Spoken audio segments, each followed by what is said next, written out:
आज सोमवार का दिन है 28 अक्टूबर 2024 और आज एक जानिब तो जस्टिस याह्या अफरीदी का बतौर चीफ जस्टिस पहला दबंग दिन जिस तरह से गुजरा है उसने बहुत से लोगों के लिए खतरे की घंटी बजा दी है। काजी फाइज ईसा के फैसले रिवर्स होना शुरू हो चुके हैं और सुप्रीम कोर्ट ऑफ पाकिस्तान से अब तक की सबसे बड़ी ब्रेकिंग न्यूज आई है, क्योंकि एक जानिब तो फुल कोर्ट इजलास चल रहा है तो वहीं दूसरी जानिब पाकिस्तान तहरीक इंसाफ ने लोहा गर्म देख के वार करने का फैसला किया है। बल्कि सुप्रीम कोर्ट में जो पीटीआई का मूव है उसे अगर हम ये कहें कि ये लंबा छक्का है अब तक का सबसे बड़ा, तो ये कहना गलत नहीं होगा और सही मौके पे ही आप बेहतरीन शॉट खेलकर मैच जीत सकते हैं। एक तरफ ये डेवलपमेंट्स हैं तो वहीं दूसरी जानिब अडयाला जेल में मुलाकातों पर पाबंदी खत्म हो चुकी है। इमरान खान साहब ने अडयाला जेल में आज मुलाकात की है। उस मुलाकात में कप्तान ने बड़ा सरप्राइज दिया है और अब बहुत सी चीजें जो ओवर द वीकेंड चल रही थी पाकिस्तान तहरीक इंसाफ के लिए कुछ मुश्किलात थी, वो कप्तान ने अपने एक हुक्मनामे से खत्म कर दी है। बड़े बड़ों के प्रोपेगेंडास जो हैं वो भी अब खत्म हो गए हैं और बहुत सी कोशिशें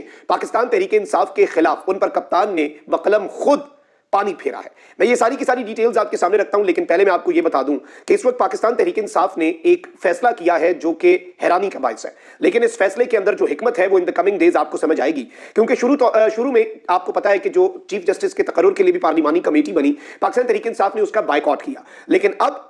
26वीं आईनी तरमीम तो हो चुकी है। जैसे justice Mansoor Ali Shah, justice Munib Akhtar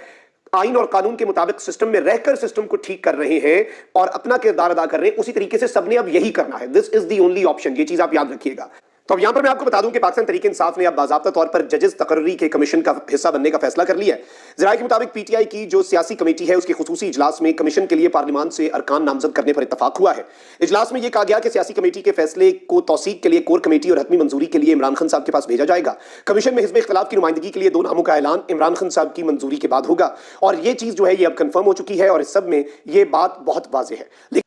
mister गौर साहब ने उस एप्लीकेशन के ऊपर कह दिया कि भाई हम तो अब इसे ओन नहीं करते, हम तो अपनी एप्लीकेशन देंगे, यानी बीच में एक खिचड़ी सी पकी हुई थी। अब यहां पर मैं आपको बता दूं कि इमरान खान साहब ने general secretary PTI barrister Salman Akram Raja और अपने legal adviser advocate Faisal Chaudhry के दरमियान सुलह करवा दी है। ज़राए के मुताबिक फैसल चौधरी को दोबारा इमरान खान साहब की लीगल टीम में शामिल कर लिया गया है। इमरान खान साहब और फैसल चौधरी जो है वो उनकी कमरा अदालत में गुफ्तगू हुई और इमरान खान साहब ने फैसल चौधरी को पार्टी पॉलिसी के मुताबिक चलने की हिदायत की, मामला रफा दफा कराया और इमरान खान साहब ने सलमान अकरम राजा को भी कहा कि आप जरा मामलात को ठीक करें, ऐसी चीजें नहीं चलती। और इसमें मैं आपको बता दूं कि फैसल चौधरी और बैरिस्टर सलमान अकरम राजा जो हैं उनके दरमियान सुलह के वक्त बैरिस्टर अली जफर जो हैं वो भी मौजूद थे। इमरान खान साहब ने फैसल चौधरी के जरिए साबिक वफाकी वजीर और फैसल चौधरी के भाई फवाद चौधरी साहब को भी पैगाम भिजवाया और उन्हें कहा कि आप जरा बयानबाजी जो है बहुत ज्यादा एक्सट्रीम जो आप जाकर बयान दे रहे हैं पार्टी लीडरशिप के खिलाफ, वो आप इस वक्त बंद करें। This is not the right time के पार्टी के इख्तलाफात सामने आए। लेकिन इमरान खान साहब ने फवाद चौधरी साहब के लिए भी मैसेज भेजा और फवाद चौधरी साहब के जो भाई हैं उन्हें वापस अपनी लीगल टीम में डाला है, उनकी और सलमान अकरम राजा की सुलह करवाई है। तो ये आई पर्सनली थिंक कि this is the right move जो इमरान खान साहब ने किया and this is not the right time in सब के लिए, सारी पार्टी जितने आपस में फड्डा चल रहा है सबके लिए this is not the right time कि आप आपस में लड़े। ओवर एम्बिशियस होना ठीक है जी, और जो लोग इस वक्त ओहदों पर बैठे उनके लिए भी कि जी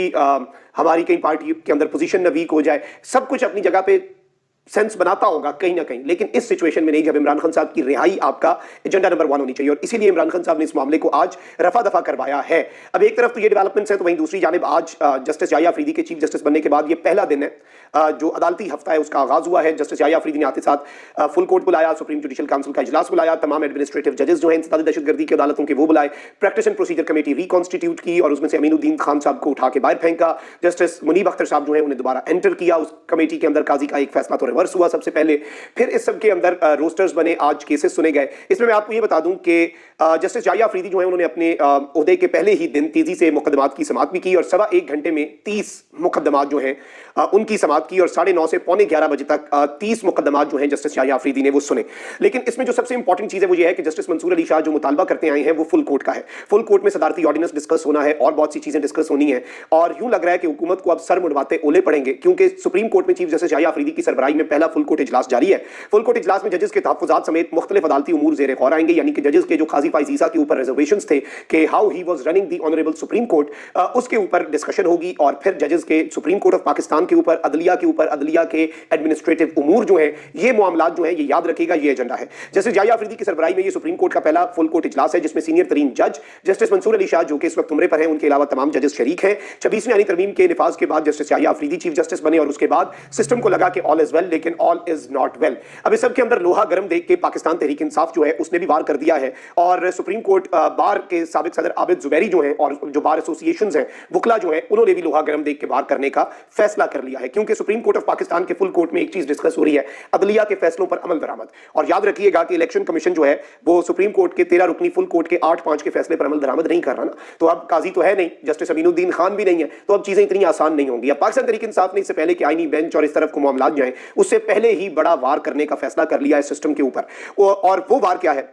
सलमान अकरम राजा ने मखसूस नशिस्तों के फैसले पर अमल दरामद ना करने पर सुप्रीम कोर्ट में तौहीन अदालत की दरखास्त दायर कर दी है। This is something very big, क्योंकि एक चीज याद रखिएगा कि अब ये दरखास्त फिक्स किसके आगे होनी है, ये चीज जाएगी प्रैक्टिस एंड प्रोसीजर कमेटी में, उसमें justice Yahya, justice Mansoor, justice Munib बैठे हैं और इस सब में पाकिस्तान तहरीक इंसाफ ने कहा कि जी election commission supreme court of Pakistan के फैसले पर अमल दरामद नहीं कर रहा, इसलिए इलेक्शन कमीशन के खिलाफ तौहीन अदालत की कार्रवाई आगे बढ़ाई जाए। इसमें कुछ खबरें ये भी आ रही हैं कि इलेक्शन कमीशन जो है वो रिलक्टेंट है और डरे हुए हैं जी इलेक्शन कमीशन वाले कि हमने अगर ये मखसूस नशिस्तें पीटीआई को ना दी तो पता नहीं सुप्रीम कोर्ट हमारे साथ क्या करे। लेकिन मसला यह है कि इन दिनों के अंदर ये मखसूस नशिस्तें इसलिए भी नहीं दे रहे कि 27वीं आईनी तरमीम भी करनी पड़ सकती है। जस्टिस याया अफरीदी ने सुप्रीम कोर्ट गिरवी नहीं रखी जैसे काजी फाइज ईसा ने रखी अभी तक, आगे का अल्लाह बेहतर जानता है ना, हम दिलों के हाल तो अल्लाह जानता है, मुस्तकबिल में क्या होना है वो भी अल्लाह ताला को इल्म है, कोई इंसान उसका अंदाजा नहीं लगा सकता, लेकिन अभी तक की हम डेवलपमेंट्स की बुनियाद पर तो ये बात कर सकते हैं ना। तो इस सब के अंदर ये जो इकदाम है जिसमें या तो इलेक्शन कमीशन के खिलाफ कार्रवाई होगी या फिर मखसूस नशिस्तें मिलेंगी, मखसूस नशिस्तें मिली तो फिर रास्ता रोकना बहुत आसान होगा पीटीआई के लिए आईनी तरमीम का, नंबर 1। अच्छा, सेकेंडली एक और बड़ी दिलचस्प चीज हुई है, ये तो मखसूस नशिस्तों के वाले से ना 27वीं आईनी तरमीम का रास्ता रोकने में ये मदद करेगा।